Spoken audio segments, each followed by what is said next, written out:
If we could please ask our interpreter for today to introduce themselves and walk us through how to access our interpretation services.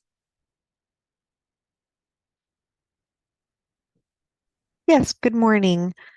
To use the interpretation feature, please scroll to the bottom of the Zoom screen where the meeting controls are, click on the interpretation icon, the world, and select English as your language.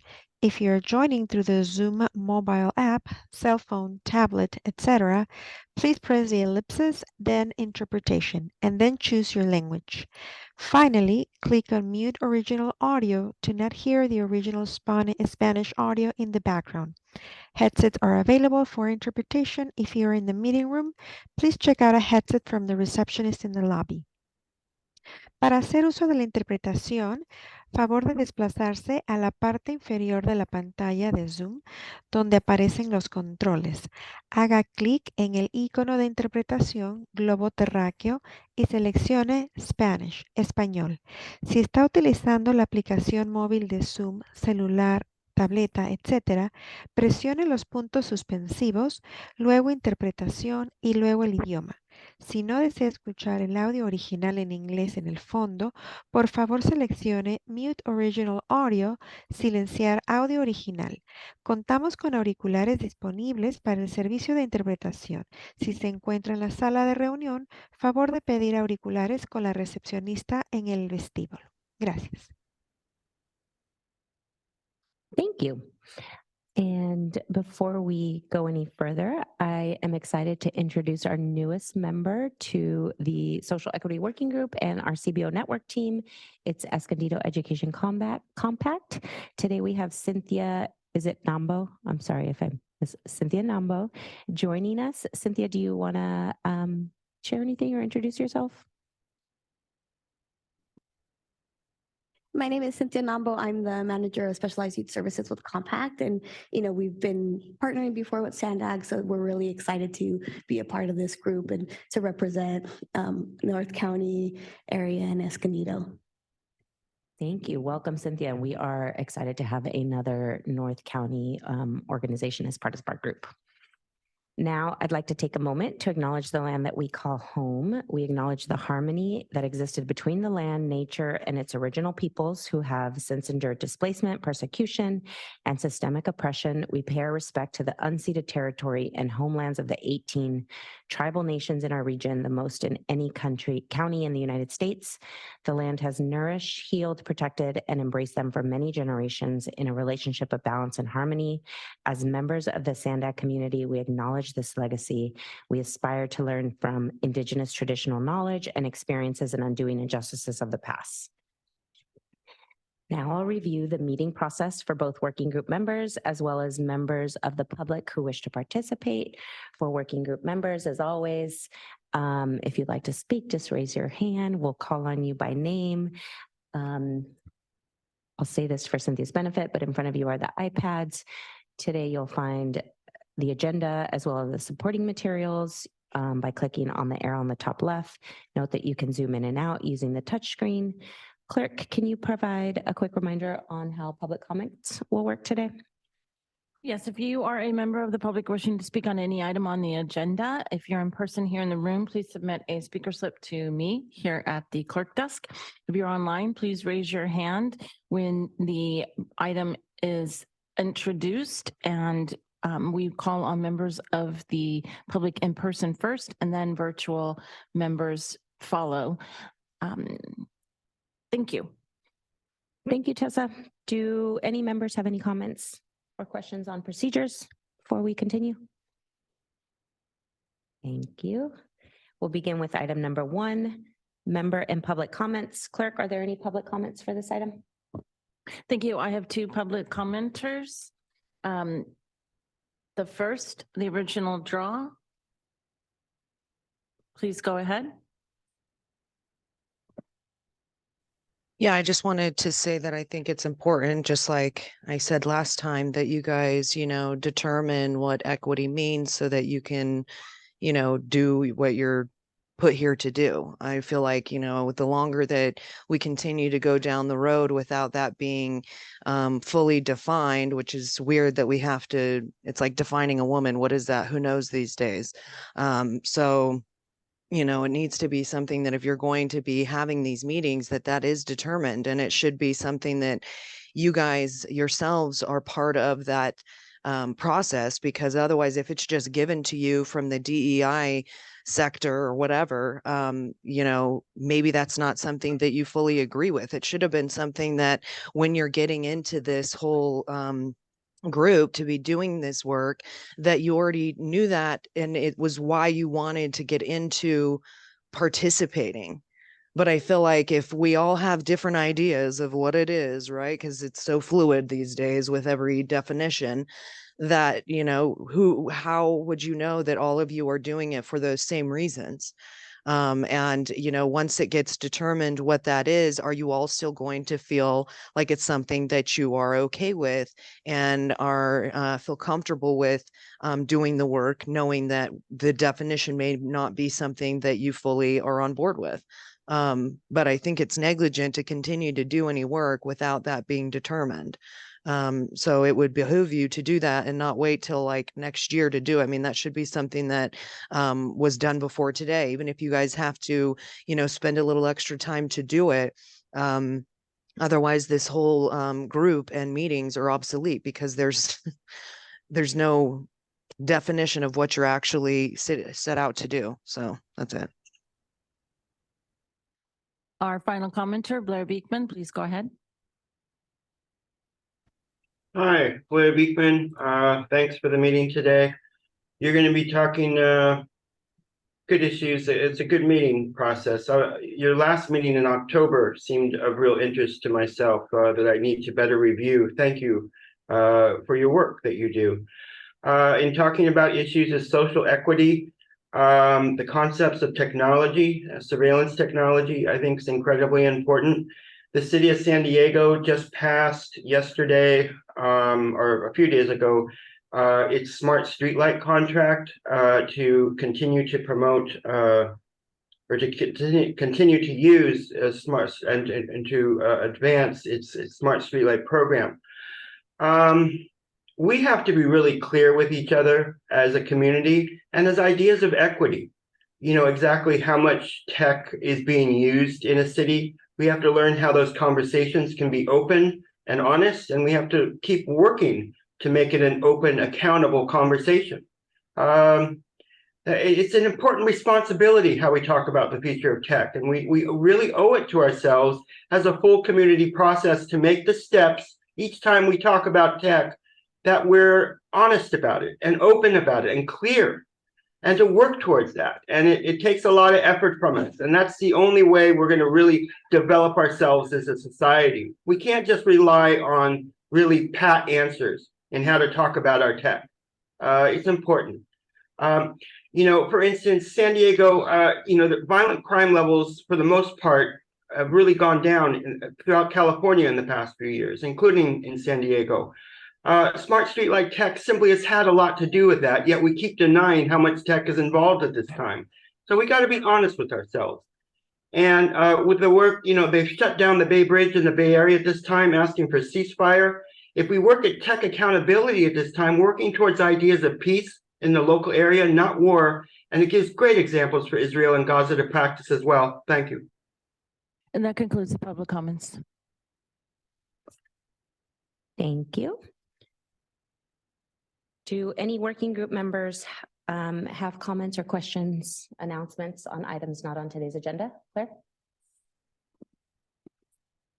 Thanks, Paula. I have a couple of different things. First, I just want to acknowledge the comment about the new kind of contract around surveillance technology. I'm not sure where our role as a group is in that, but I think it's important for us to keep an eye on it, as there are potential equity concerns. I'm not sure, if there's more concentrations of surveillance in communities of color, if that's, part of the conversation. So just something for us to, keep an eye on. Also, the conversation around the definition of equity. I just wanted to uplift that during the last regional plan process, we did develop an equity definition. And I just want to make sure that, we as a group acknowledge that, and perhaps it's something that in meetings we can, bring back up again so folks are aware that we do have a working definition. I know that there's some updates, potentially coming down with the Jedi group, but that we as a committee have worked on that together. And then finally, I have kind of a two-part question. One is kind of building off of Barry's idea around, how does this group work together to bring, resources to our community? What are the channels for communication and coalition building around that? But also, how can we work to kind of show up for each other when there are things happening in our jurisdictions where we really need a concerted effort from this group to show up and speak up against different things that are coming into our communities. National City has a fuel business that's trying to come into National City. As we know, National City has one of the worst EnviroScreen, scores in the state, and this will bring lots more pollution into our community. And it's really just totally contradictory towards everything we're doing in this group, towards everything that the regional plan is working towards in terms of, reducing our GHG emissions. And so, I have a request, I guess, that this group can, as we get more information about our actions, that we can share that and potentially get support from this group. And then also kind of on the other side, what's the role of SANDAG, or how can SANDAG play a role in, when these things do come up in jurisdictions, to speak up and say, hey, actually, that's not in alignment with our regional goals, and to bring kind of the institutional power towards these decisions that are being made, kind of slipped under the rug a lot of times in our communities. So long-winded, but that's what I got. Thanks. Thanks for your comments, Claire. Any other members? Announcements? Yep. She reminded me, we're having our 3rd annual Transportation Expo in February. So we'll have more dates. We'll narrow it down. But I wanted just to put a save the date or save the function. It's not even a date yet. You'll get emails from Carmina probably, okay? And it's a good place to show our goods, man. And we're gonna try to have a panel there, which is I wanted to talk to SANDAG about, since this is the 3rd one. There's a big auditorium that's vacant on Gomper's campus. And I have this vision of a transportation sort of, a panel discussion. I don't even know what the heck we talk about, but we got enough issues that I think doing it for 3 years, it's time to start expanding it and including more organizations and more cities and more regions. Okay, so you'll hear more about it. Thank you. Okay. I can share a couple updates. Barry, I know that our end, there are folks, and that is definitely on our radar in terms of participating and being a part of it. Also wanted to share with this group that we held a tribal symposium in this boardroom yesterday. It was a joint meeting between the Borders Committee, as well as tribal leaders and members of the Tribal Transportation Working Group. Folks heard presentations on tribal sovereignty, Native American cultural monitoring. Our chief economist shared some preliminary data on employment centers on tribal reservations.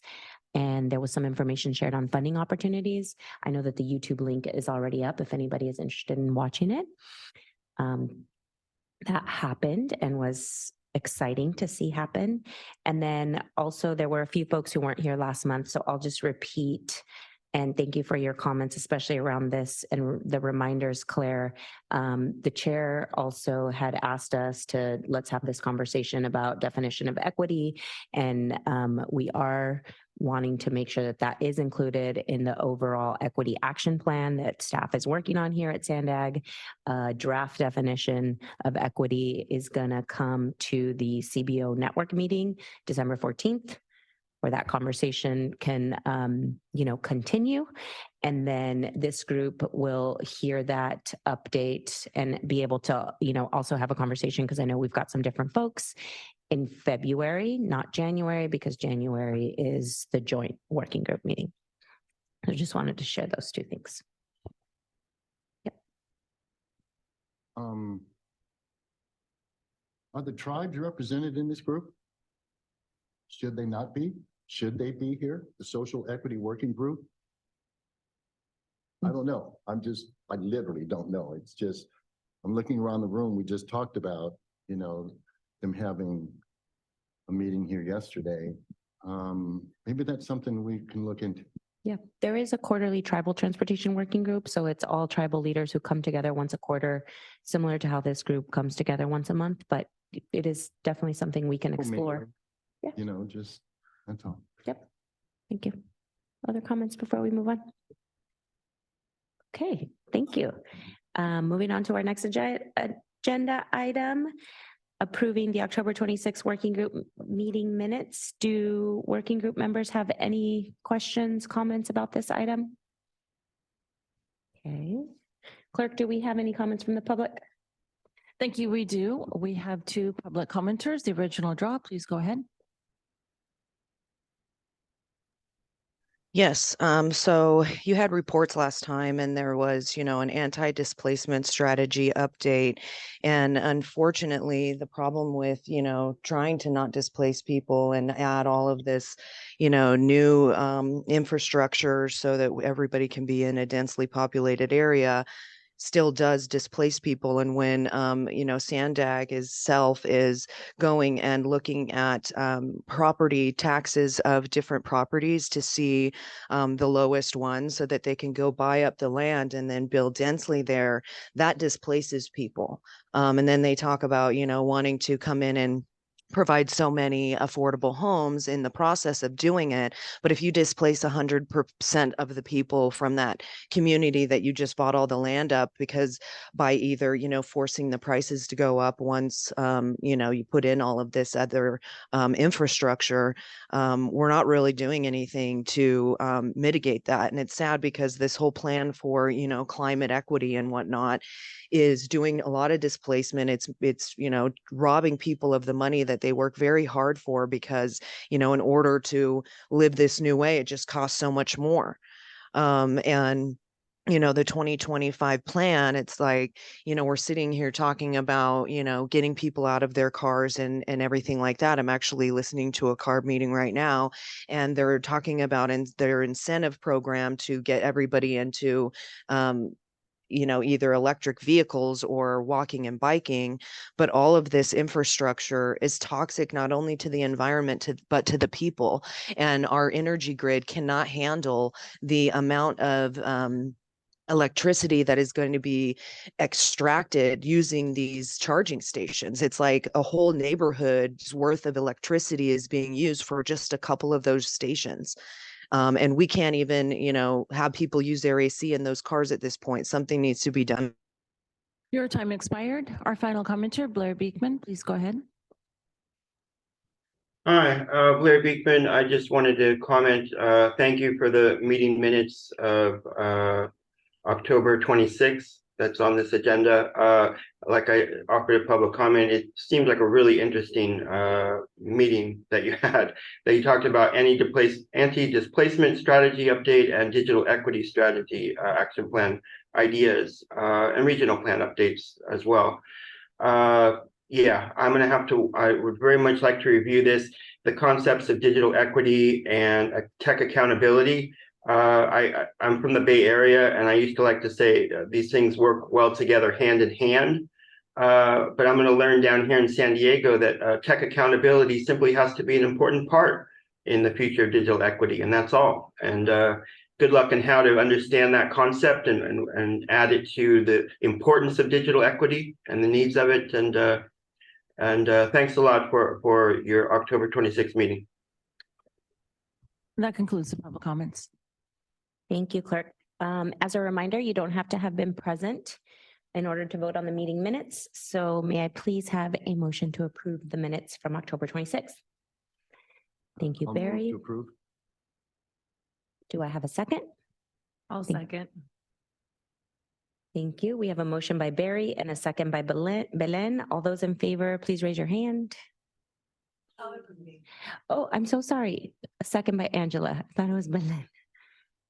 All those in favor, please raise your hand. Any oppositions? Okay, the motion passes unanimously. Thank you. We are going to begin our presentations with an overview of the upcoming Specialized Transportation Grant Program, Cycle 13 Call for Projects, which will be given by Zach Rivera and Ali Vasquez from SANDAG. Good morning. We'll pass it to you.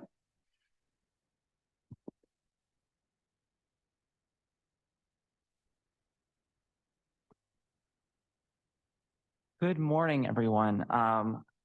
Which was said, I'm Zach Rivera. I'm one of the program managers of the Specialized Transportation Grant Program, or SCGP, and I'm joined by my colleague, Ali Vasquez, who is another program manager of the program. We are here today to discuss the Cycle 13 Call for Projects through the grant program. So on today's agenda, we'll provide an overview of the SCGP and the Cycle 13 anticipated timeline, have a conversation about the region's specialized transportation needs and the program goal, and discuss next steps on how to connect with us. All right, thank you, Zach. As mentioned before, I'm Ali Vasquez, and I work with Zach on the Specialized Transportation Grant Program. Zach handles a lot of the competitive process of the grant program, and then I monitor the active grants.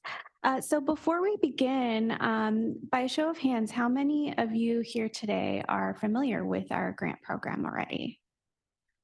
All right. Wow. Way less of you than I thought. So I'm really grateful for the opportunity to talk with you all today. And so we're going to go over an introduction of our program before we get into the Cycle 13 competitive process for the program. All right, so with a description of our program, real quickly, the STGP funds a broad range of specialized transportation services for older adults and individuals with disabilities when fixed route public transit is insufficient, unavailable, or inappropriate. So fixed route is what a lot of our, MTS and NCTD buses. So specialized transportation really is there to help us fill that gap.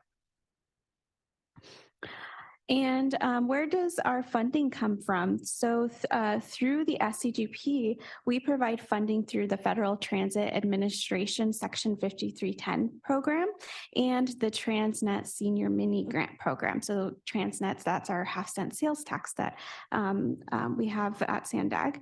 And eligible applicants for the grant program are nonprofit organizations, local governmental agencies, transit operators, or even tribal governments can apply as well. And then let's go into the differences between the funding sources within our program. So there's some similarities between both of the funding sources, but there's also some differences too. The Section 5310 program administered by SANDAG funds projects in the urbanized areas of San Diego, where the target population is both older adults and individuals with disabilities. And older adults are defined as individuals 65 and over through the 5310 program, but the Senior Mini Grant Program, on the other hand, funds projects that are county-wide, and the target population for that grant program is for older adults, and that program defines older adults a bit differently. That is 60 and over. Awesome. So what do we fund with the Specialized Transportation Grant Program? We can fund grants that are what we call mobility management. Those are grants that consist of activities to improve coordination among public transportation and other transportation service providers. So eligible mobility management grants include transportation and information and referral services. So that means like a call center, somebody can call and ask for a ride, and transportation brokerage services. And that's like a brokerage where they can different transportation providers can compete for rides, and they can try and get the lowest prices. And then travel training as well. So teaching folks how to ride in specific modes of transportation. And then we also have operating grants in our program. Those consist of activities to operate, maintain, and manage transportation service for older adults and individuals with disabilities. So our eligible operating grants include mileage reimbursement programs, volunteer driver programs, and programs that offer transit pass subsidies to individuals. And lastly, we fund capital grants, and these are specifically through the FTA Section 5310 funds. We can fund those, and that's the acquisition of contracted transportation services or the purchase of properties such as accessible vehicles. So now I'll get into a little bit of what we've awarded so far. So about every 2 years, SANDAG holds a competitive process, or what we call a call for projects, to distribute the available STGP funding. Since the program started in 2006, we have awarded over 63 million over 12 call for project cycles. And currently, we do not know how much funding will be available for cycle 13.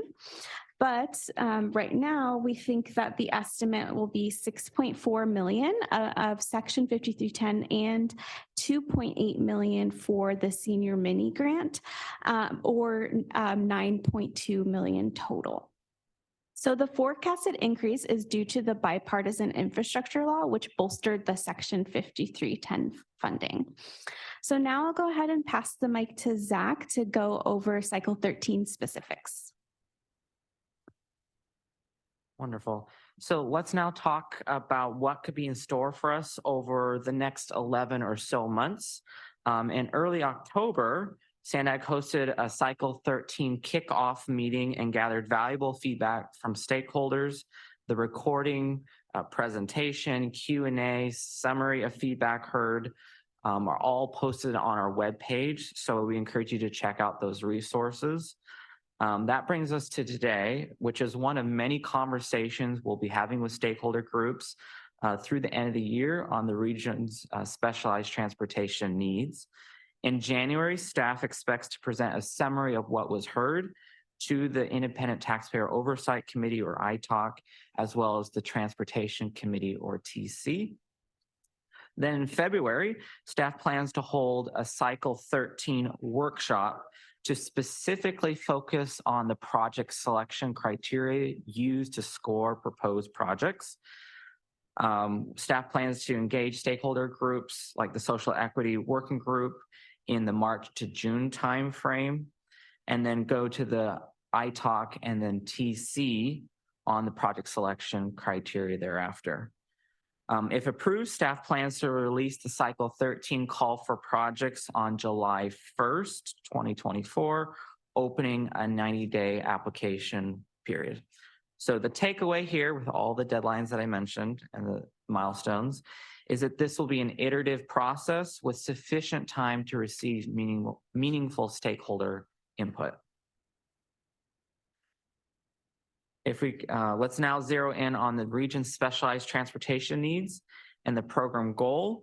And this is where we really invite your participation and input. So before we get to your ideas and input, let me share what we've heard before. That's one of the benefits of starting this Cycle 13 process, is we can take what we've learned in Cycle 12 and earlier and make it even better. During Cycle 12 alone, we received over 100 comments, and from that feedback, we distilled 5 themes: availability, 2, accessibility, 3, affordability, 4, reliability, and then fifth theme was adaptability. So regarding availability, stakeholders wanted transportation options where and when they are needed. For example, we heard a writer in San Marcos wanted to see a play at the Civic Theater on a Saturday evening, but there weren't any specialized transportation options at that time. Regarding accessibility, stakeholders wanted options that meet the mobility needs of older adults and individuals with disabilities. For example, are individuals with disabilities afforded an equivalent level of services as individuals without disabilities? And then another need we've heard is for fares to be free or at least affordable, especially for older adults on fixed incomes or those with frequent medical appointments such as dialysis treatment. And another need we've heard is for services to be reliable. In other words, can riders depend on the service, or are there frequent cancellations or extreme tardiness?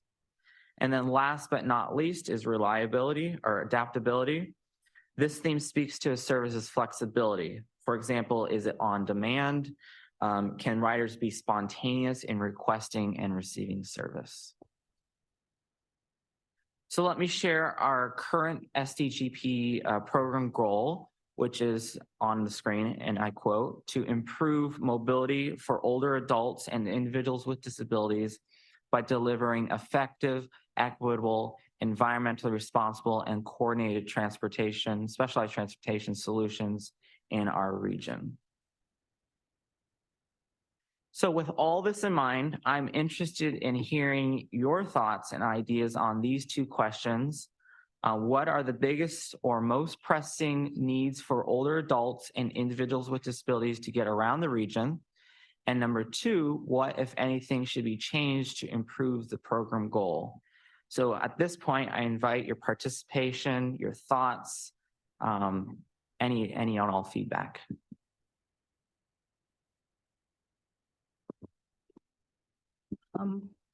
I work at the health center, and one of their biggest needs is for seniors to go to their scheduled appointments, especially for specialty services that are off-site and we don't offer at Samahan Clinic. Thank you, Faye. Yes, please go ahead. Me? Yeah. Zach, is there a last mile component in this process? I mean, I'm picturing, for instance, residents in Emerald Hills getting a lift to go down to the nearest transit center that could take them. So would that remedy, or would this tool fit in that kind of a operation? It's typically, it can be, it's not exclusive to Right, that, but it's right. mostly demand destination. responsive service to complement fixed route transportation services. Okay, so we received a CMO grant for microtransit in a neighborhood. It is open to, I think, everybody. But what we're doing is we are getting input from the communities before we even design what this looks like. Hours of operation, range. Does the driver need to look like them? Do they need to be bilingual? There's a lot of moving parts. Can you have that type of an implementation for whatever community this is in? Because one size will not fit all. Okay, so keep that in mind as you start getting this off the ground, that there might need to be some flexibility based on the needs of their respective communities. That make sense? Yeah, and that's something that we're planning to get into with the project selection criteria. Part of the criteria as it stands now is an operations plan where applicants need to describe how they will provide the service, hours of operation, all the details. So that is embedded in the program. Good luck. Len, and then Lisa, and then I think Faye. Okay, thank you for the presentation. I want to know a little bit more about the program before I ask my questions. So how do people learn about it? Just the average general population, how do they know that this exists? Yeah, so that's something we want to improve upon. Definitely, we want everyone to know about the program. Currently, we maintain an email distribution list. We use the SANDAG social media channels. We go out to different community groups, stakeholder groups. There are stakeholder groups in the region specifically for specialized transportation. We do presentations to those groups often. So those are a couple of methods that we use. How many people are you serving currently? Do you know?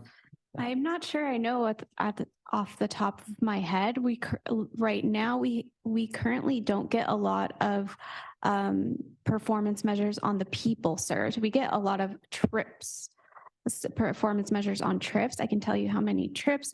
Usually we do about 500,000 trips annually through this program. And 500,000 how often you said? Sorry. 500,000 trips annually. Annually. Yes. Mhm. And that's something that we're improving upon for the next cycle, actually the prior cycle, and continuing on is collecting data on the people served for each grant. Because currently at the moment for people served, we only collect it for our operating grants, but we're not collecting it for our capital grants. And those are some of our biggest grants with vehicles. Like MTS has many vehicles, like about 30 vehicles with us right now. But currently we're not collecting that. I can tell you that roughly, I know from the operating grants, that's about 3,000 people per year. And many of our grantees have client-based services, so they get repeat clients. I see. Okay. Yes, thanks. So they can request a ride through an application, they call a center through the nonprofit. Is that how it works? Like there's multiple avenues? Yes, there is. It depends on what grantee, yeah. And are you reaching people in multiple languages? It depends on the grantee and their service area too, but many of our grantees do offer bilingual services, most of them in English and Spanish. Okay, thank you. For individuals who need somebody to accompany them, can they ride with them or is it just the qualifying person? Yes. Okay. Okay. Because I'd say maybe that's like an area of improvement if they weren't already. And I'm thinking of somebody who I know, but she's a child. And so she always needs her mom to travel with her to doctor's appointments. And sometimes the challenge is that doctor's appointments are like far away and it's like during school hours. So just things like that. And if I can just add to that. So we have a policy where 80% of the trips have to be for the target population, older adults or individuals with disabilities. The reason why it's not 100% is we realize that there are cases in which children, caregivers, or others need to accompany older adults and individuals with disabilities for medical appointments and the like. And so that's part of the program. Okay, thank you.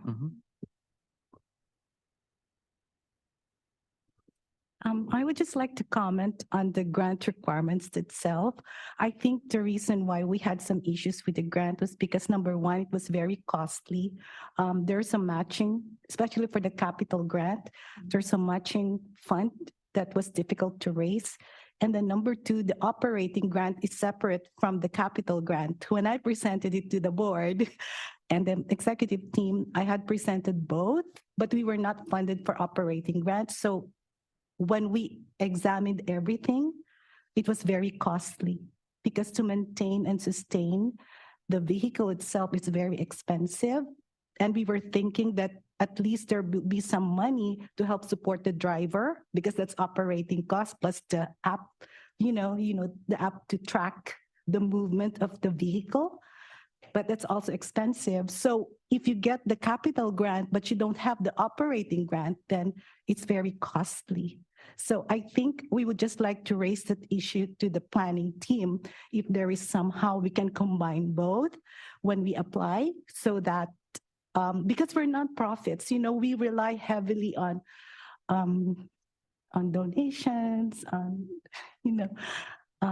resources that may not be available, that may be available for profit and bigger groups like MTS. So that's just a suggestion. And also number two, if there can be a way also to provide training for the CBOs, how to access it, because it's very technical, especially when you're considering the app to track the movement of the fleet. So we have to really, like your man hours that you need to meet your deadline. I think we need to make it more accessible, the information, and easy to understand. Lisa, you had your hand up before. Thank you. Is there a list of organizations or groups that have already received this kind of funding before? And where could we go to see that? And then is that usually the same organizations that tend to get the funding? And are any of them seeking to partner with other organizations if that makes sense to be able to expand? Yeah, I can answer that one. So yeah, we definitely have that information available. It's on our webpage. So if you go to our webpage, sandag.org/STGP, the last 3 cycles, the funding awards are there, and it lists the organizations that receive those funds. So it's all there. And in terms of collaborations and partnerships, that's something that we definitely encourage. We do see a lot of repeat grantees over the different cycles, but we want to have as many applicants as possible so we can have the best services. So I encourage you to, if you're interested in your nonprofit or private, governmental, not a private governmental, you're a public agency or want to contact your local jurisdiction to apply, encourage that. And we definitely want to include all applicants. Could I request that link, that direct link be sent to the social equity group? Yeah, the link to our webpage is in the agenda for today, so you can. To where exactly I can see who's been awarded? Yeah. Okay.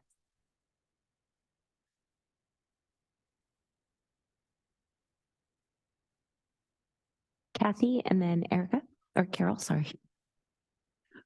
I want to get back to the match because I think for small organization, match is always difficult, and especially on the purchase of a vehicle. Does it have to be actual dollars to the purchase and match, or could some of the outreach they're doing and the other things that they're doing to get the ridership be counted as match? Yeah, so I'm glad you brought that up. So the match requirements, at least for the vehicles, is coming from federal requirements. So the requirement is about 20% match for vehicles. And we realize that is expensive for some nonprofits, especially as the cost of vehicles is increasing. We require cash match because what we do is we take the money that we receive from the grantee and from the federal government to actually purchase the vehicle. We purchase the vehicles on behalf of grantees using a cooperative that ensures that federal requirements are met and also that ADA requirements are met. So that's why we require a cash match.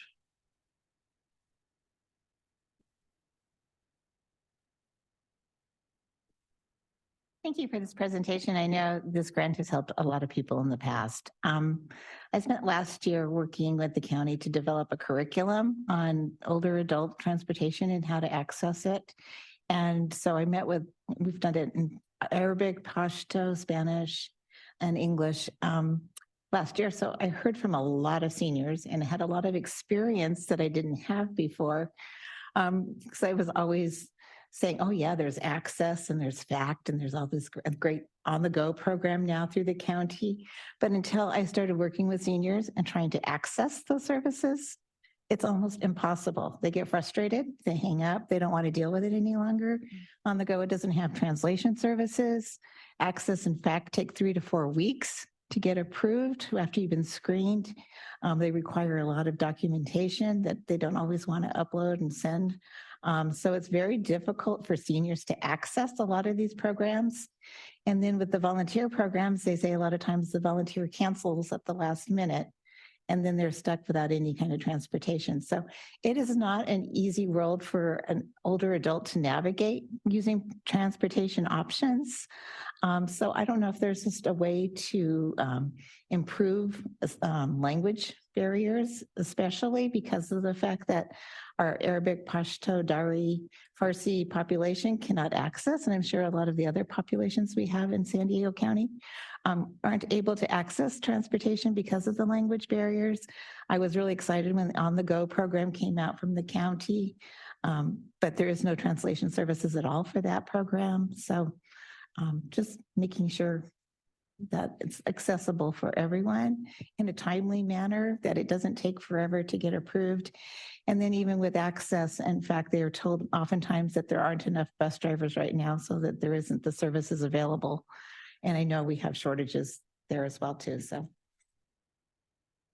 And education really, really helped a lot. So if you can fund more programs to train older adults on using public transportation, a lot of them found that once they used the bus and the trolley, they weren't afraid of it any longer, but they would have never done it without that training, so.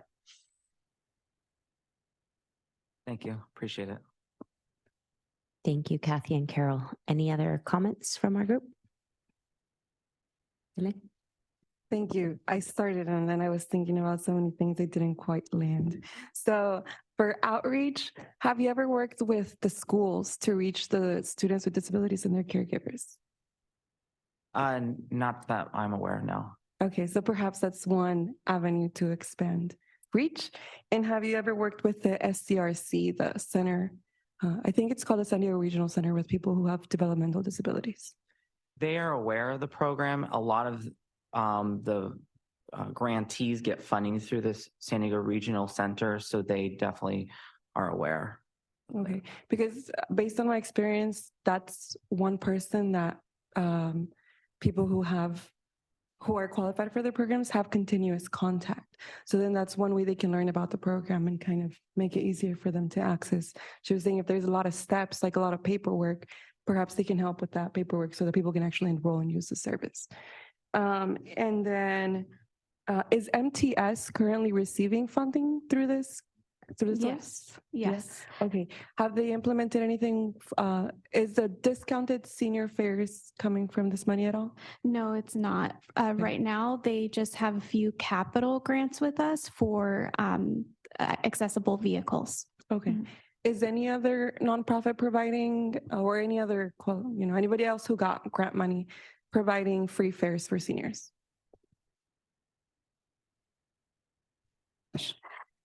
There isn't one grantee providing free fares, but there is one grantee that does subsidize the transit subsidies, and that's Travelers Aid of San Diego. Travelers Aid, okay.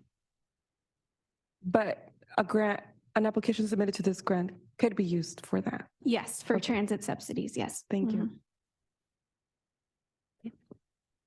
I was just thinking if there can be a separate grant application for CBOs, smaller CBOs like ourselves, that are quite different. The requirements are quite different from what you have right now. And there'll be a lot of technical support in terms of how to apply the verbiage, the language, and even the computation of your requirements. Thank you. I really appreciate your input, Faye. I think I told you that I monitor the grants and I myself sometimes struggle with all of the requirements, learning the new stuff. And I would say it is a constant kind of straddling of, okay, how much burden do we want to put on the grantee versus ourselves too? And trying to navigate the federal funds can often be really challenging, but I really appreciate your comments and it's really gratifying to know that it's not just me that's also thinking the same thing. Thank you.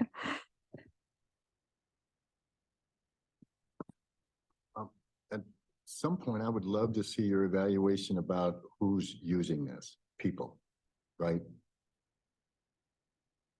Looking at the applicants that you have, I understand why you're coming to the Social Equity Working Group. So thank you for that. And so I look forward to some conversations when you start implementing these programs for us, because Faye had mentioned we don't necessarily deal with seniors. They are a portion of our population, depending upon the community. But we don't have, Jewish Family Services, Travelers Aid Society. So when you're ready to sort of start this, please come back to us so we can give you some suggestions on how to make this as seamless as possible. Okay, because these folks got all the resources and we're going to start capital with vehicles, right? And then there's going to have to be a TA assigned to maybe these projects, technical assistant person. So I love it. Glad you're here in front of us. Let us help you design this so it really is the best program it can be. Okay?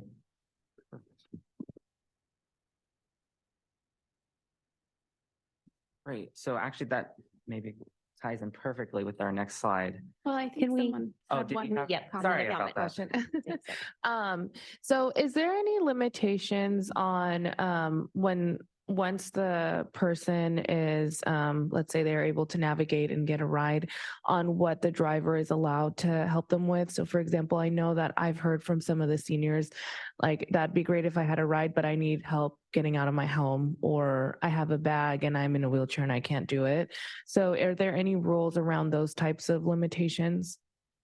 Yes, there is. There's ADA specific policies that our grantees have to be concerned with. And so that's why we do allow the personal care attendants to help with that stuff. But unfortunately, it's a case by case basis. So I can't really get into specifics. It depends on the situation, but there are legal concerns regarding assisting individuals. Yeah.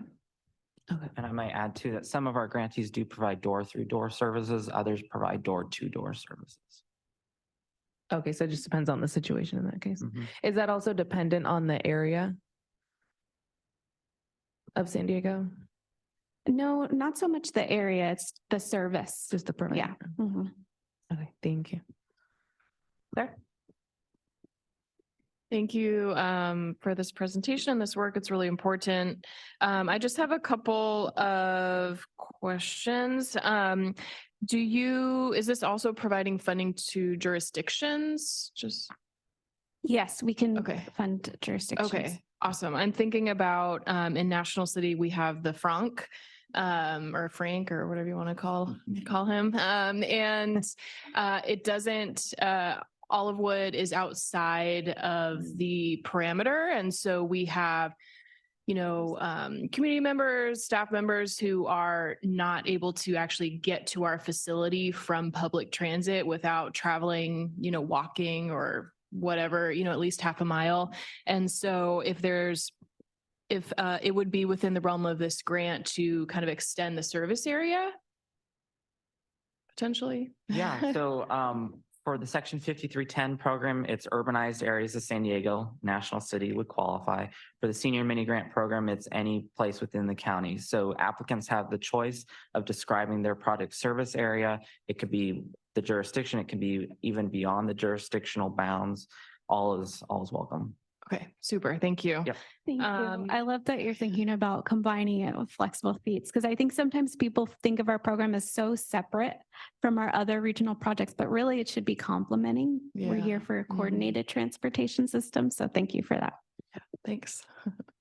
And then my other question was around kind of the time frame. Is it a one-year grant? Is it a multi-year grant? I know, as nonprofits, we always get asked about sustainability, and my answer is, well, we need money from you next year too. So is it at one time or is it ongoing?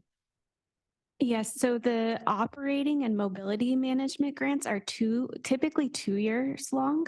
And then the capital grants oftentimes are for vehicles, and that's based off of the lifespan of the vehicle. So that could be 5 to 7 years. Yeah. Okay. I would maybe, if there's a possibility, and I know you have your federal restrictions, but, consider if it is possible to extend those grant periods. I know that, the first year it's a lot of what are we doing? Trying to figure out, like, work out all the kinks. And then, second year, maybe you're kind of getting up and running, and it's like third, fourth, fifth year where you really can get a solid program going. And so if there's a possibility to build that into the program, I would ask that be looked into. Thank you. Thank you.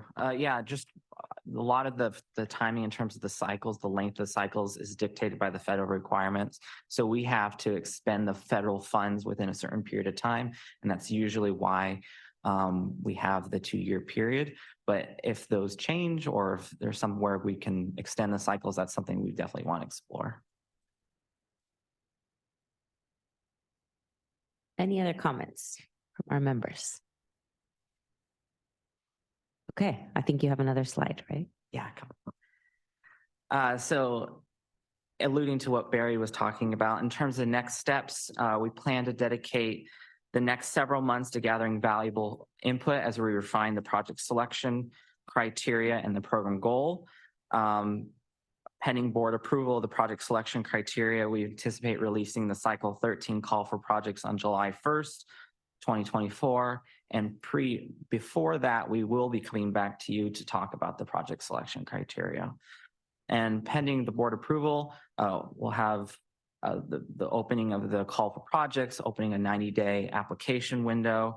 And then from there, we anticipate receiving applications, screening projects for eligibility, sending eligible applications to evaluators external to SANDAG to review and score. And then from there, funding recommendations are developed and then taken to our board of directors eventually. And that is anticipated in March of 2025. So again, really appreciate all your input, your engagement on this. This is just the start of the process. We encourage you to visit our webpage and email us. Our email address is on the screen, grantsdistribution@sandag.org. If you have any questions, follow-up, comments, and if you're not already on our email distribution list, please reach out and we can add you to our email distribution list. Turn it back. I think that's about it for our presentation. And again, thank you for your engagement. Thank you, Zach and Ali. Any comments that came to you in the last 1 minute? Okay, great. Do we have any public comments on this item, clerk? Thank you. I do have one public comment on this item, the original draw. Oh, I have two now, Blair Beekman as well. The original draw, please go ahead. Yeah, as somebody who has been paralyzed before and in a wheelchair, I think this is important to be able to provide, transportation. However, I don't think that we're necessarily thinking about all of the factors, like when we want to bring in the zero emission factor to that, because the vans say that have a ramp on them or whatnot. Like if we're putting lithium batteries in any of these vehicles and they combust and there's a fire, being in a wheelchair, out of your wheelchair in some vehicle, you're going to either need to have somebody help you get into your chair, or, be able to do it yourself and be able to exit a vehicle in a timely manner before it blows up. So it's actually terrifying to me to think about being in a situation like that. I mean, I remember one time when I was, there was no elevator in this place and I shouldn't have gone down there, but it was a bunch of stairs both ways out. And I thought, this is a fire hazard. How am I going to get out because somebody would have to carry me and my chair to get out? And it was like 20 stairs. And I just don't think people think about the dangers they're putting people in when you're even a senior. I don't know how we're going to expect a senior to get out of a fire in a vehicle where they literally are set out to they can just explode and keep exploding, especially when there's an accident. And so, I mean, yeah, it's good to provide them with that. But I mean, even if it's free, it's like, I don't want to blow up in a vehicle because, people are pushing this new technology and it's literally not safe. We're talking about putting kids in it. Everything needs to be, zero energy, zero, whatever, emissions.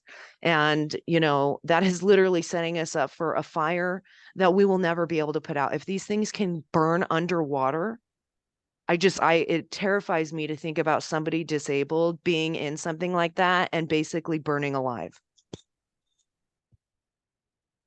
Our next commenter, Blair Beekman, please go ahead. Hi, Blair Beekman. Thanks for the words of the original DRA. She does some really nice work sometimes. How we're discussing the future of battery use in cars, it's important.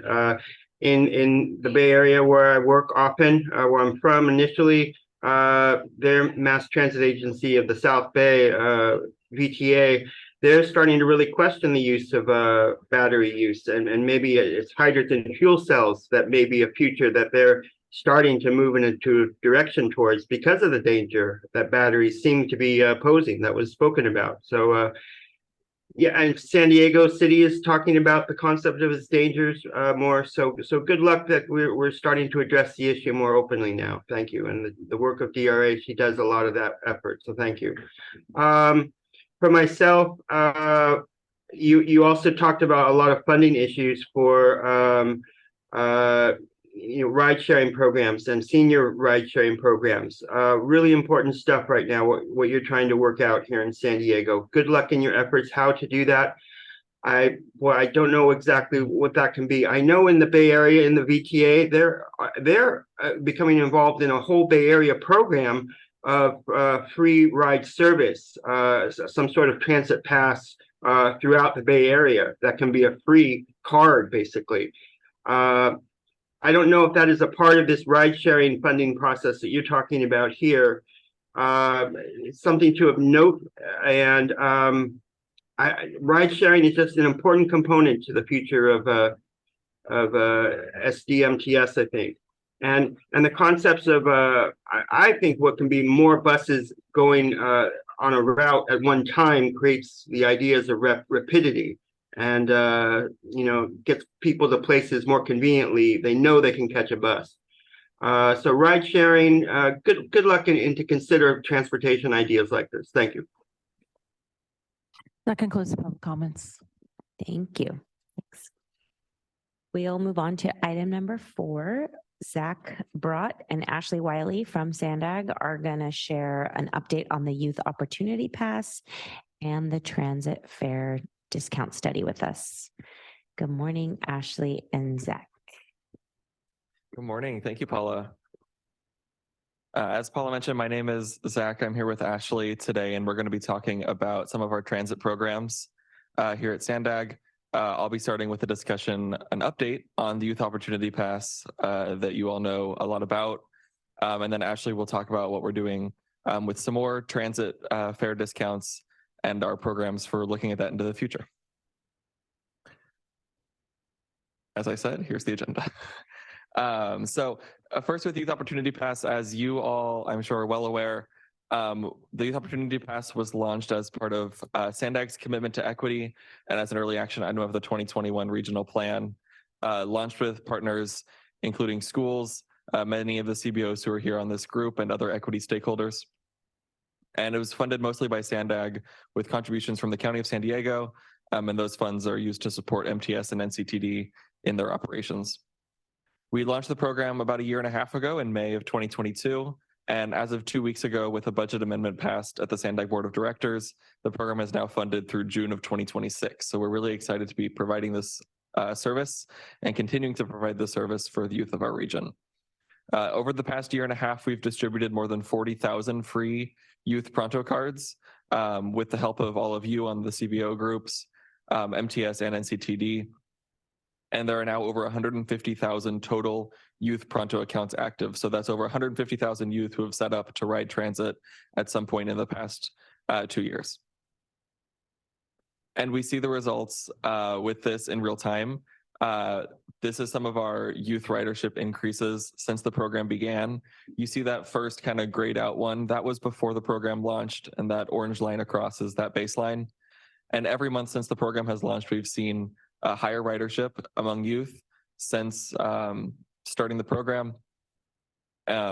We had about 350,000 total youth rides taken before the program started in that month. Now we're seeing regularly over 800,000 rides a month, and on average, definitely more than twice as many rides being taken by youth every month. Those bigger spikes you see there are the big months for school. You see September and October when kids really got back to school. full-time in person. And then it continues. And even during the summer, when we drop off and there's no school, we're still seeing higher ridership than we did before the program launched. The other measure we like to look at when we're talking about youth ridership is how many individual youth that we're serving. So that first measure was the number of total trips that have been taken, kind of like Zach and Allie were mentioning. And then this is the number of actual people, actual youth who have tapped on to the bus, the trolley, or the train. Before the program launched, we were seeing around 16 or 17,000 every month. Now we're seeing basically every month more than 40,000 and some months over 50,000. So almost 3 times as many on the average month of youth who are being served and being able to ride transit. You may have seen this slide before, but I really like this one. We're really showing that we're serving youth all throughout the county, not just in some small communities. And so we're really proud that some of our highest ridership routes, these are some of the ones with really high youth ridership and ridership that's increased a lot. So a lot of these are more than double or more than triple of the ridership for youth they had before the program. Include Breeze routes 303 and 305 in North County, connecting all of those communities along the 78 and 76 corridors. And then down in South County as well, we have Route 44, serving low-income youth in Linda Vista and connecting to high schools, elementary schools, middle schools, and other transit at Old Town.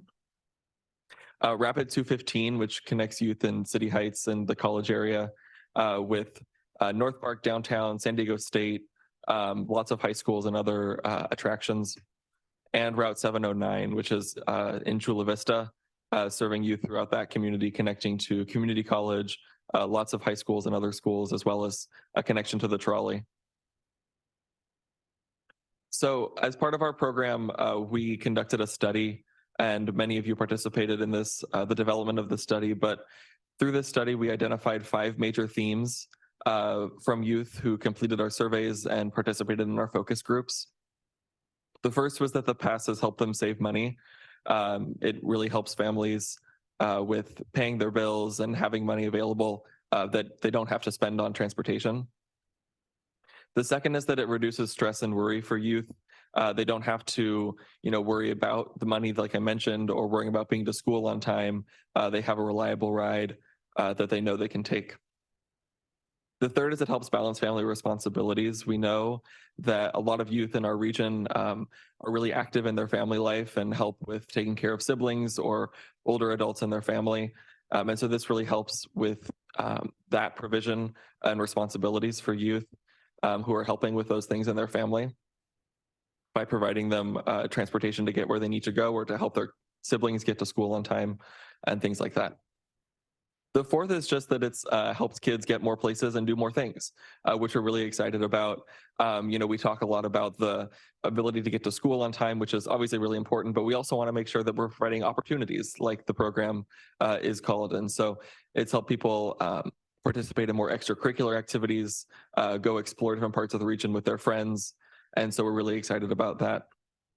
And the fifth is that it allows independence for youth. So people have said that they are happy that they don't have to rely on their parents, or they don't have to, get home early enough that they know that there's a ride because the bus or the trolley is there for them. So in the coming months, we're going to be continuing our analysis and finalizing some of these things. We have a partnership with the San Diego Unified School District, which is the largest district in the county, serving a wide variety of communities. And so we're analyzing attendance data from the district's schools to compare ridership or attendance, before and after the Youth Opportunity Pass and see if there's any real impact on attendance. That's one of our major goals of the program. The second is looking at greenhouse gas emissions and air quality. We know we're serving a lot of youth in our environmental justice communities, and we want to be improving the environment in those areas, as well as meeting our regional plan goals for reducing GHG, VMT, and improving air quality. And so we're going to be evaluating that with some modeling and estimations that aren't quite ready yet.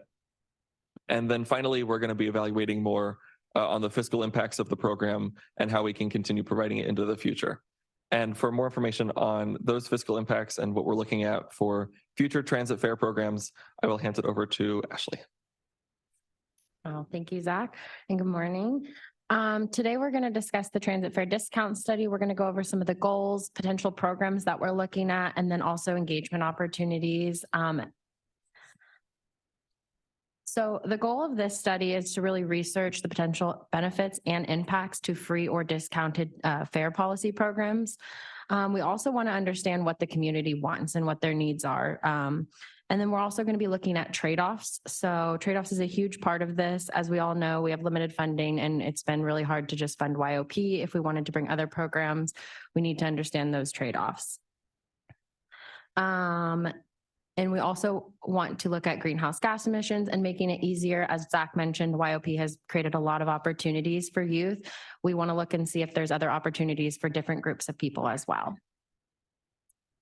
So what SANDAG's doing right now? So we're studying this, and this study is just to strictly inform our 2025 regional plan. We don't currently have any funding to implement any of these programs, but we want to know if there were new investments into the region, where would those go? So example, if we have a sales tax measure, grants, other funding, we want to be ready with these programs and what the community wants.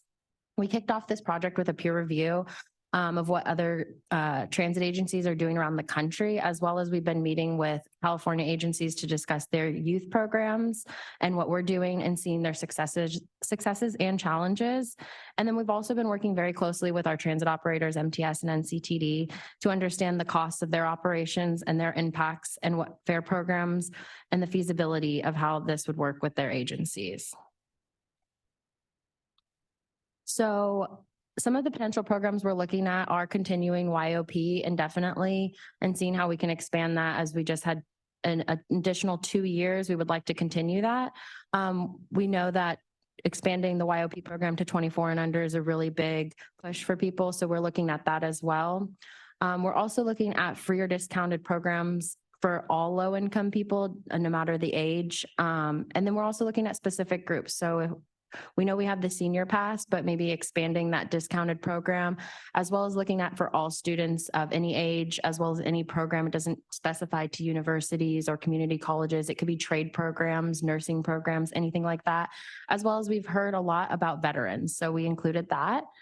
And then I also am going to go into a Mentimeter question for you guys. And so we're going to ask, it's going to be on your iPad and it should be coming up, and it's going to ask you what potential programs you want to look at, and you still will need the code. So it's up on the screen.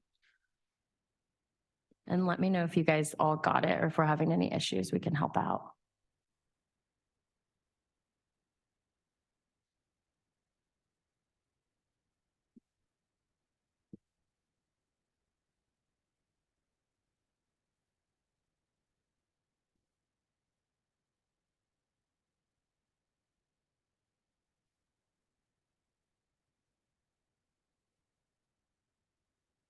Awesome.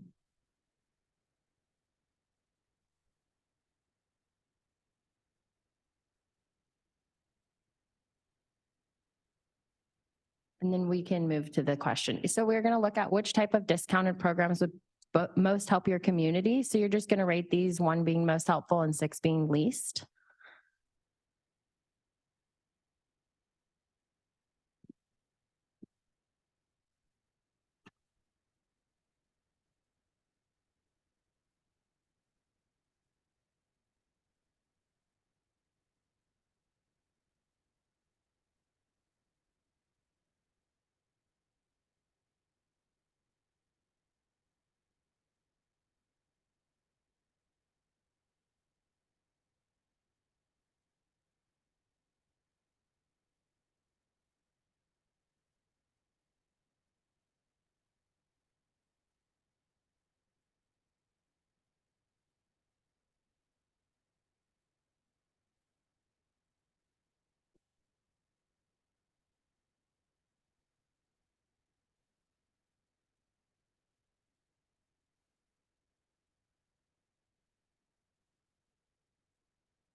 I see we have a lot of responses. Are we still waiting on a couple more?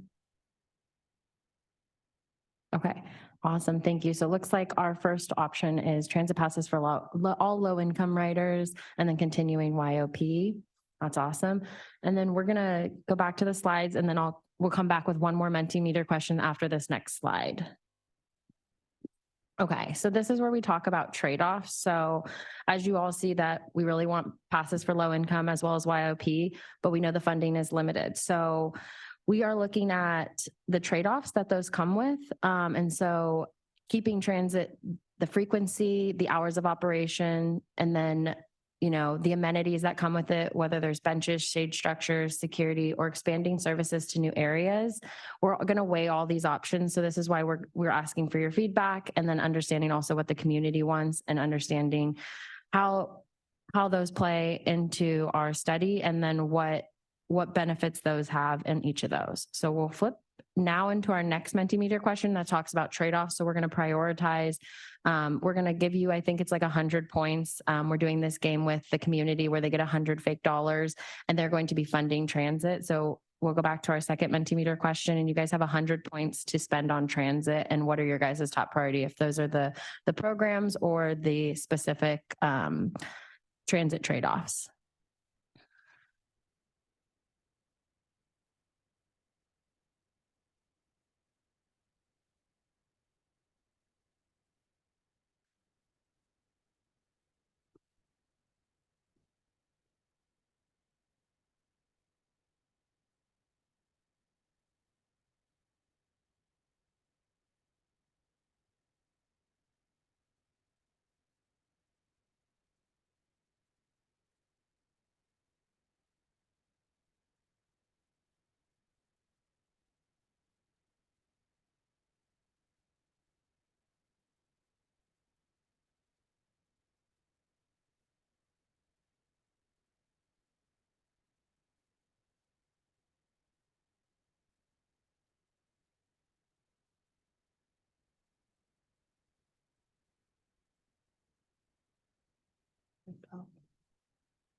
Thanks for your patience. We just have a couple more answers coming in. I think we have 12 people. We have 9 answers so far.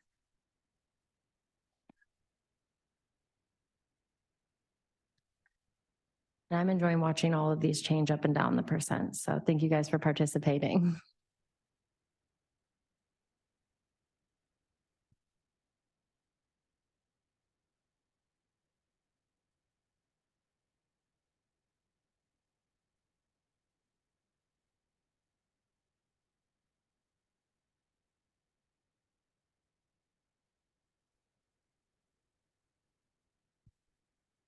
Awesome. Thank you so much. And we will be taking all this feedback and putting it into our report as well. And I'll take this back to the project team next week as well. And we'll go back to our slides. We just have a couple more, so thank you for bearing with us.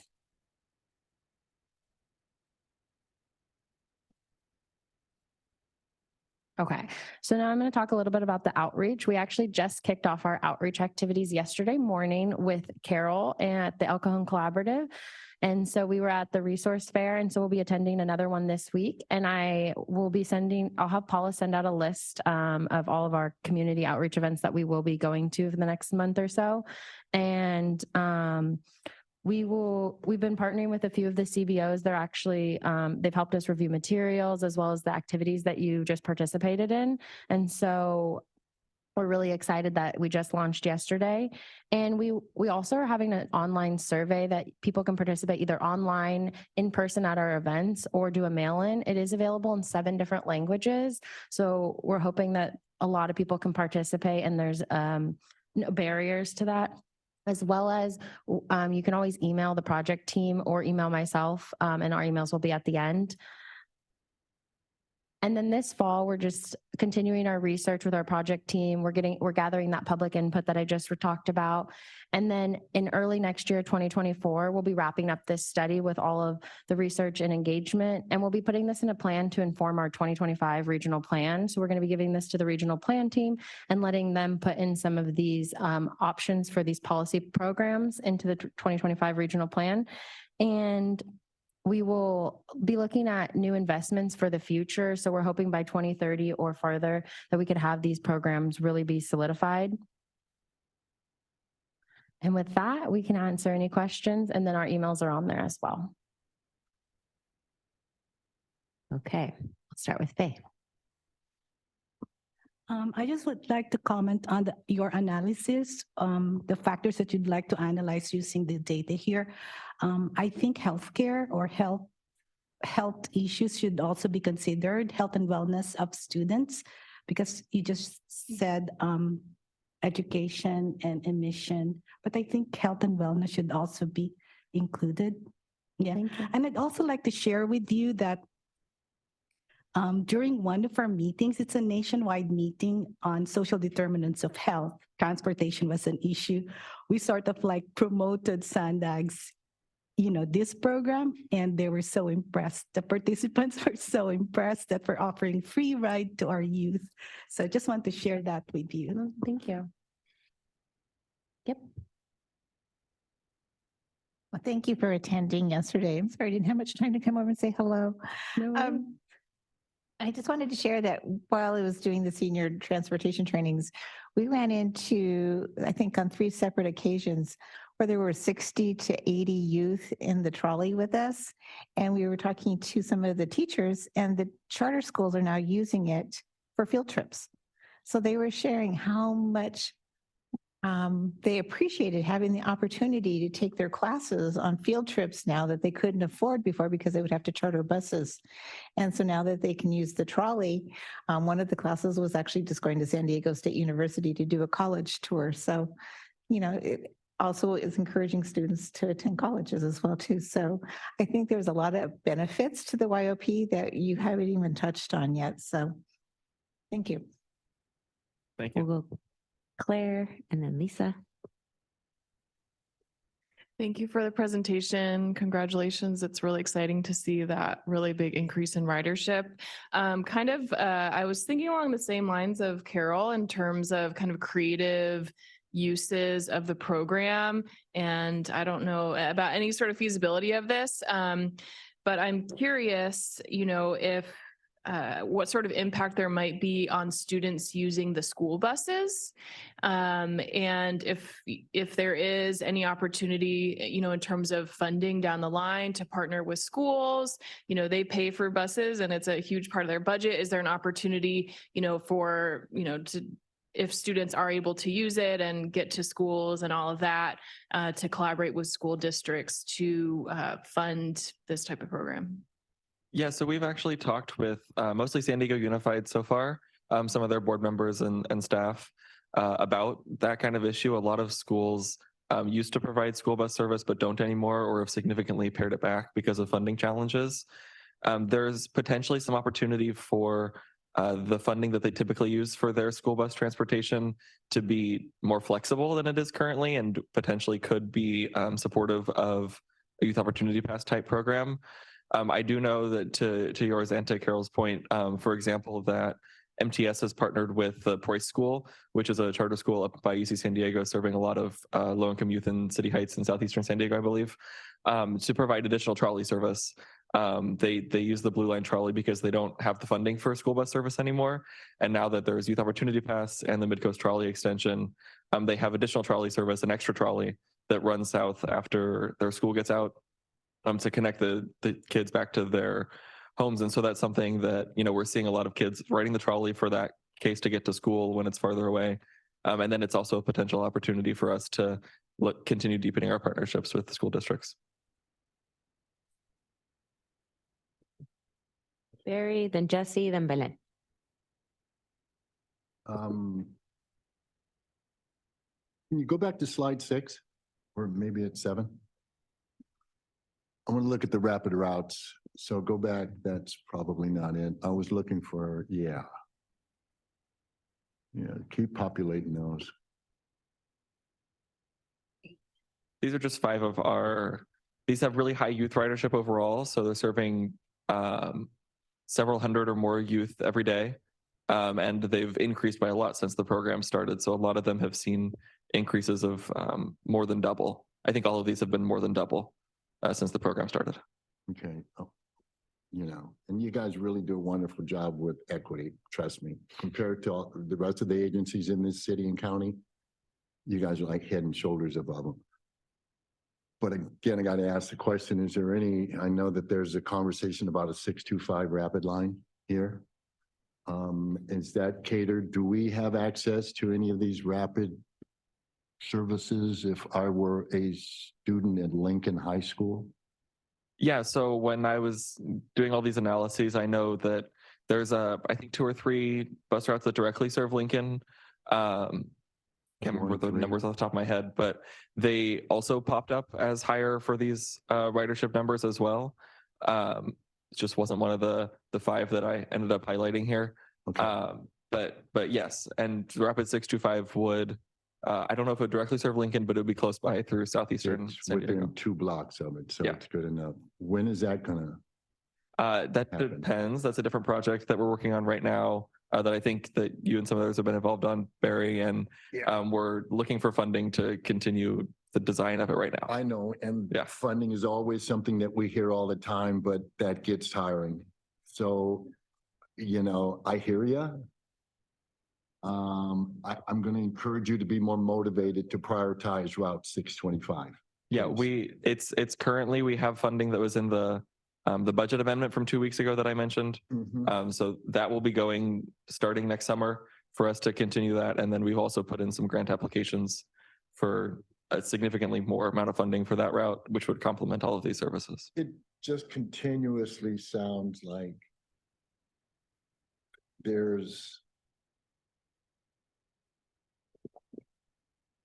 we appear to be more of an afterthought than a planned change. Unless someone complains about it, then it gets made adjusted. But, you know, I'm just using these words carefully. There's an appearance that I keep seeing these things and it's like, don't worry about those guys. We got other priorities. I don't know what you can do about that, except maybe do include some of this data on what we see.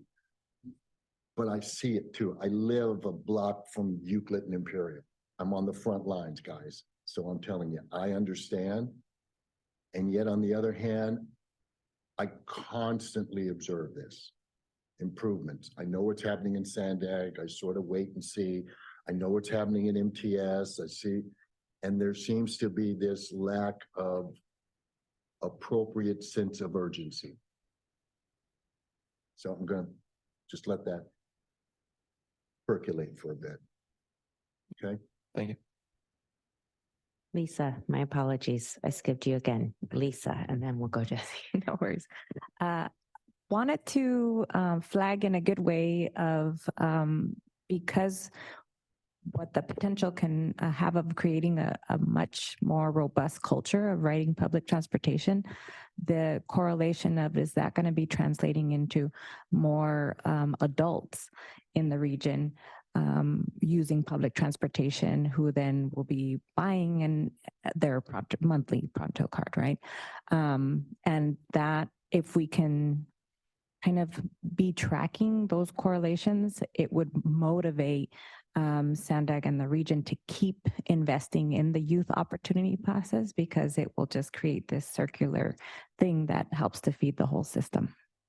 Yeah, thank you, Lisa. That's something that we're looking at as well in the study that I mentioned, I believe on this slide. We had some other questions that we asked the youth. One of them was if they plan to keep riding transit as an adult, even when they would have to pay for it.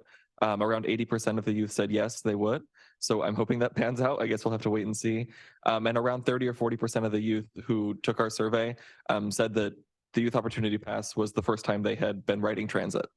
So we're getting new people on transit. We're also serving all of our existing folks who need the transit as well, obviously.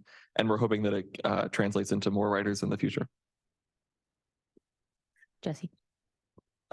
Thank you, Zach and Ashley, for the presentation. My question was about that. So I don't know if there's any way in the additional analysis, like portion of the study that you guys are considering, to maybe have a portion where you guys actually like follow up with the folks, you know, the youth that participate in the pilot program after they're 18. Because from what you share right now, it sounded like you guys are asking the question now, but I think it would be interesting to kind of like see afterwards, right? If they continue to use transit after they no longer have access to the pilot program, and also to understand why, you know, if they stopped using it. So that would be my comment, I guess. And then also to another question that I had, and this one's kind of like just for me to kind of understand. I know like 2 weeks, we had the budget amendment and that YOP was extended. I'm just wondering how that budget amendment was kind of like determined. That figure was determined, like was there conversations with MTS and MTS helped you guys, you know, come up with that figure? Is there already like an MOU in place with MTS now that the budget amendment was passed? I can't give you specifics on how we determined everything just now. That was kind of a finance and higher up decision. When we started the Youth Opportunity Pass program, the funding amount was determined by how much MTS and NCTD had been collecting in fair revenue from youth beforehand. We wanted to make sure that they had the ability to continue operating their full service without like massively subsidizing extra ridership that we might have provided at greater expense to us. In terms of the continuation of the program, we currently have an agreement with MTS through, I believe, June of next year, as was funded before this. We haven't done anything to continue that yet, but it'll get done in the coming months. I know MTS has expressed support for it, and they've kind of been saying, you know, SANDAG funded this, so we're going to keep doing it since they did. So as soon as we get the time to extend that MOU with them, we will. I don't see any issues having that happen. Thank you. I think Belen was next. Hi, thank you for the presentation. So as many of you know, the Youth Opportunity Pass is like our bread and butter at Mid-City Canada. We can talk about it, breakfast, lunch, and dinner. So I just want to congratulate you because I really do believe that SANDAG has done a phenomenal job with this program in terms of the implementation, the speed at which we got passes into the hands of youth, and just the partnership model that you've implemented with this program. You're working very closely with CVOs, and just your commitment to continuing it through research so that we have the numbers that the board keeps asking for here and at MTS and NCTD. And the expansion, I mean, we love the youth, but we also understand that fares need to be equitable across the board. So the fair impact study, I know we're contributing to. I just want to confirm, what's the deadline for the survey, for the fair impact study survey? January 2nd. Okay. And are you already getting sufficient support from this group to get a lot of responses by January 2nd, or could we be doing more? What do you need from us? We actually do have, I think it's 4 or 5 CBOs from this working group on our team helping. But if you guys want to pass it out, I did send over Paula an email with the link to it, as well as it's on our webpage. But if you guys want to pass that out to anyone you guys know and at your events as well, we would love as much feedback as possible. So yeah, we're going to be giving it out in person as well at all of our events. And then we're also going to be launching it through like social media and stuff like that. And I think MTS and NCTD will also be launching that through their social media as they're on our project team. Excellent. And I know we're getting into the holidays, but if orgs still want to schedule events or schedule you to come in, are you still going to be doing events? Yeah, we are still looking at events. So if you want to email me, and I'll take it back to our team and see if we can make that event and get our team there. But yeah, we are still looking at events, and we're also going to be doing pop-ups at transit stations as well. So we have a couple in North County. We're going to be doing Vista and Oceanside. And then I actually just was reaching out to MTS to figure out which stations they'd like us at as well. So more to come. And I will update you guys if we do have any more events that you guys can attend, or if you want to send us your events, please let us know. Thank you, Ashley. And thank you, Zach, for your work on YOP.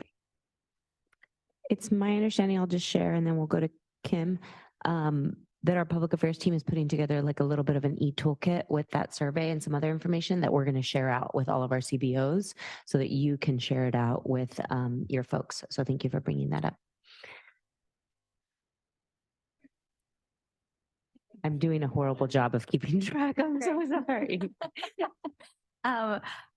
Thank you so much for this presentation. This is just such wonderful news. And I echo all of my colleagues' comments on this and the support for it. And I just want to say, I think that there's a clear relationship between the funding that SANDAG provided the CBOs here for the extra stipend per month to really hit the ground running with the promotion of this, and then the bus routes that we're seeing the increase on. So wherever this moves forward, whether it's low income, seniors, et cetera, I would just strongly encourage SANDAG to think about adding that type of extra incentive to the CBO's monthly stipend, because now that we've scaled back, I know we're all scaling back, and we want to continue to do that with whatever the next iteration of this fair discount is. So thank you so much. This is wonderful news. I can't wait to take back to my team and say, look at Route 44 in Linda Vista, because they roll their eyes at me every time I say, did you get the YOP passes? Take it to the event. Like, we know, Kim. So now I can, it's working. So kudos to everybody here at the table. And thank you all so much for making this a priority. Thank you. Claire.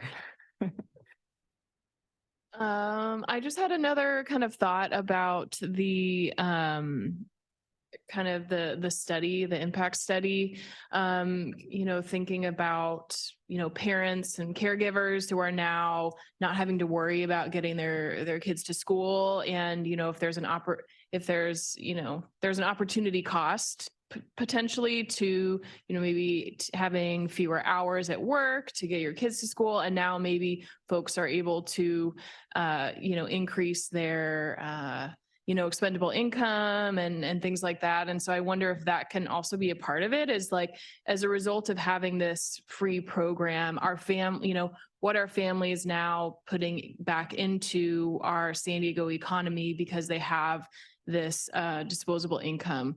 I know that's always right. The question is like, well, what's the financial benefit? And so, thinking about that as part of the study, I don't know how simple that is to do, but just a consideration, which I imagine you already have.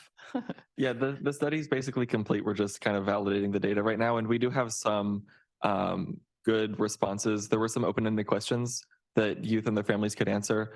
And so that's where all of those themes were pulled from. So of course we can go back in there and see exactly what they said they were spending the money on. I know there was mentions of, groceries and bills like rent or Wi-Fi that everyone has. And but we could dig into that deeper, and that whole thing will be published and hopefully relatively soon for anyone to take a look and see what everyone said in it as well. Awesome, thank you. And that just brought up another thing about, connecting. We talked about so many different things here, and part of that is, one side of that's transit, but it's also about anti-displacement and our housing crisis. And so, connecting the dots between those as we're working on our anti-displacement study, part of that is people having access to transit so that they have income to use on their bills. So I think there's opportunities for us as a group and SANDAG to think creatively about connecting all those different dots so they don't feel like these siloed programs, but that we can start to showcase how, because of this program, we're impacting, the outcomes in this area. Yeah, thank you.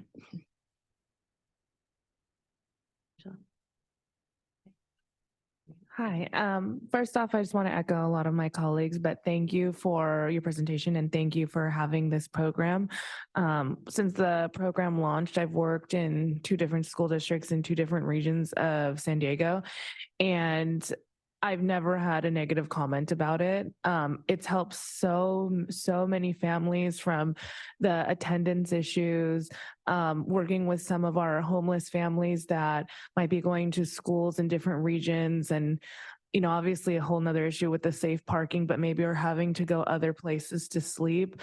And I've seen families that have used this pass to be able to get to school from other regions, and it's helped a lot of them still navigate and try to live, with their people they might have grown up with or other situations. So it's really great to see that it's been extended and you're looking at funding for it to go further, because I think on so many different levels, it helps the family relief and time and whatever the situation is as a whole. So I just wanted to say thank you. Yeah, I would just also like to add, probably we can do an ROI, return on investment, using social costs and social benefits for this program, so that the case will be stronger when you present it to everyone, policymakers, business sectors, Yeah, just want to suggest that. Like Claire was saying, the savings to families, but I'm just thinking for our organization alone, it's the savings to a lot of our programs because we used to buy the passes for the young people that live with us in our homeless shelters, our foster care kids, all kinds of kids that we have, we would buy the passes for them. So it saves money and then we can use the money for other services within the program. So I think maybe a survey like she's saying, countywide, you could find savings in those costs too. Just real quick, because I think I've mentioned this on other topics that we've had with SANDAG. I don't see enough advertising.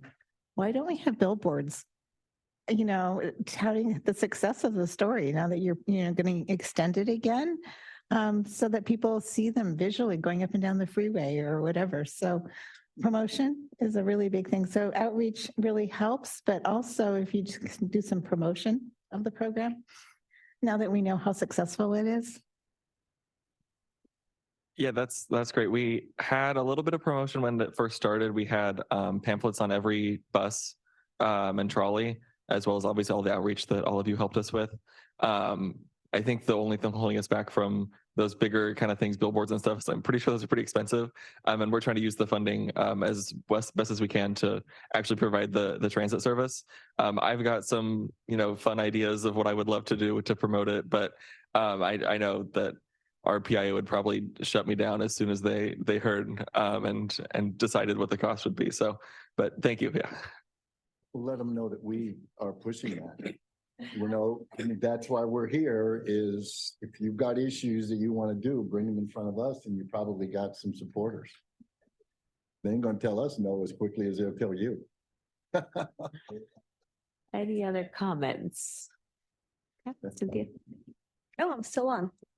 I just want to thank you for your presentation. It has had such a huge impact on all of our communities. And I'm really interested in hearing back about that student attendance, how that has impacted that. Because I know pre-COVID, you know, that was a common issue. And now a lot of our youth, will we, you know, screen them for basic needs, including transportation. They're like, oh yeah, my card's right here, or I have my app.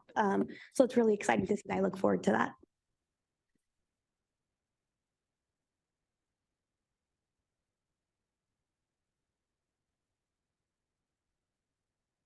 Okay, thank you for all the comments. Clerk, do we have public comments on this item? Thank you. We have 3 public comments on this item. The first, Guadalupe Rojas, please go ahead.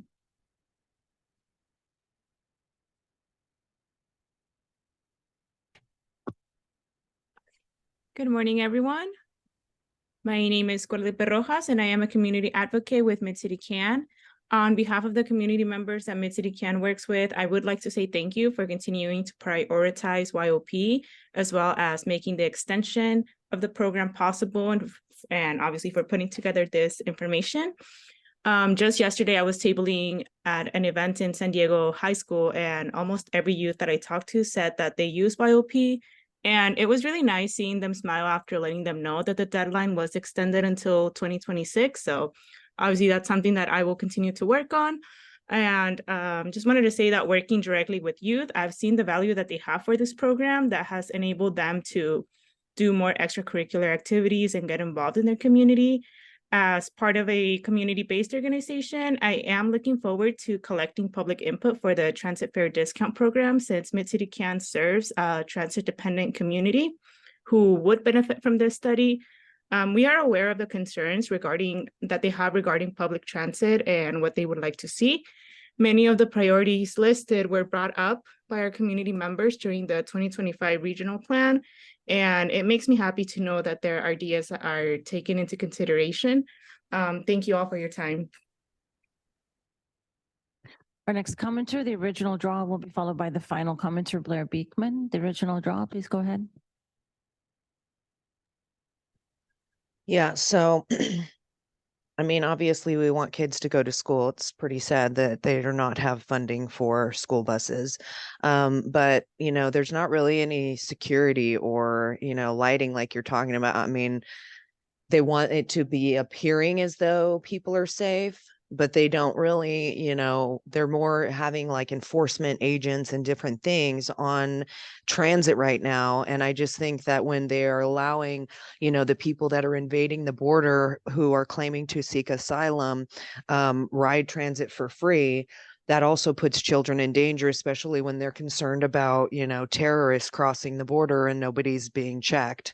So, to think that, kids, I mean, at any age, there's not even you could just at any age, as long as you're walking, you could go and get on the bus. And so for that, it makes it seem, very negligent. But if we're giving, free rides to all these people who are just coming across the border and invading us, we should be thinking about, being more equitable and trying to provide it for free for everybody. If that's what you guys want to do, there's plenty of money out there. And it's, and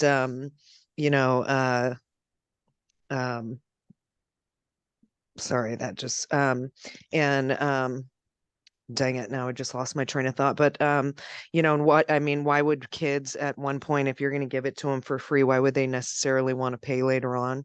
And again, yeah, I just think that there needs to be more security for kids if they're going to be riding it, because you're just putting them in danger. And also you're also putting them in danger riding an electric bus, because those are combustible with the lithium batteries. So I don't know, anytime you're trying to incentivize somebody to get on one of those, I don't know, that's pretty dangerous, because, they could potentially die. There should be a sign, as long as you tell them that and they get on at their own risk. Hey, who cares, right? Your time expired. Our final commenter, Blair Beekman, please go ahead. Hi, Blair Beekman. Thank you for the public comment and for this item overall. A really good first public comment reminded me that as important as speaking as staff, and as officials after a presentation of an item, it's usually important to offer public comment immediately after presentations. The study session process you offered for this item can definitely be helpful and sometimes needed. Just a reminder that to put public comment before committee dialogue, it's important sometimes too. With that all said, for this item, from my previous items that I spoke to, actually can better fit into this item in some ways. Items about in the Bay Area, they're working on the future of, they have different transit agencies, and they're massing all their sources together to provide a free ride program if you're traveling between different regions. Now, that can be of help to SDMTS, which is just basically one region for all the San Diego area and I guess North County. Good luck in how to better understand that. And from the previous item, I really wanted to make clear that, you have really difficult choices about how to develop the future of ride sharing programs at this time. And your senior ride share is kind of your base, in a way, it seems like. So good luck how to discern and make clear what's been a real hot topic for yourselves about the future of ride sharing.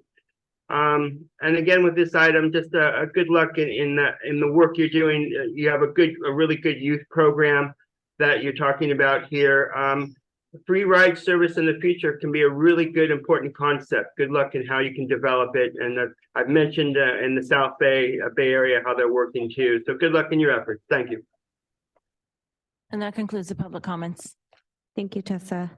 And thank you, Zach and Ashley, for that great presentation. Okay, moving on to our second to final item, upcoming meetings, item number 5. Just as a reminder, our December meeting is canceled. And our next meeting is going to be the joint working group meeting, which you all should have on your calendars. That'll be January 25th. It's our regularly scheduled day. However, it will be at 10 a.m. So more information will come out on that.